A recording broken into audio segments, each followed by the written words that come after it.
ایک دور کی بات ہے، ایک طاقتور سلطنت پر بادشاہ سکندر حکومت کرتا تھا۔ وہ نہ صرف بہادر تھا بلکہ اپنی ذہانت اور حکمت عملے کے لیے بھی مشہور تھا۔ اس کی سلطنت خوشحال تھی اور رعایا اس سے بہت محبت کرتی تھی۔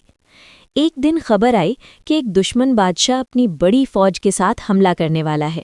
دشمن کی فوج تعداد میں بہت زیادہ تھی، جبکہ سکندر کی فوج نسبتاً کمزور اور کم تعداد میں تھی۔ دربار میں خوف کی فضا پھیل گئی۔ وزیر اور سپاہی پریشان تھے کہ اس جنگ کو کیسے جیتا جائے۔ بادشاہ سکندر نے سب کو خاموش رہنے کا اشارہ کیا اور کہا، جنگ صرف طاقت سے نہیں، عقل سے جیتی جاتی ہے۔ اگلے دن اس نے ایک عجیب حکمت عملی بنائی۔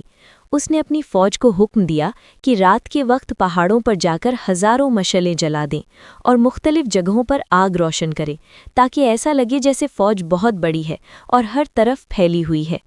رات کے اندھیرے میں جب دشمن کی فوج قریب پہنچی تو انہوں نے دیکھا کہ پہاڑوں پر ہر طرف آگ ہی آگ ہے۔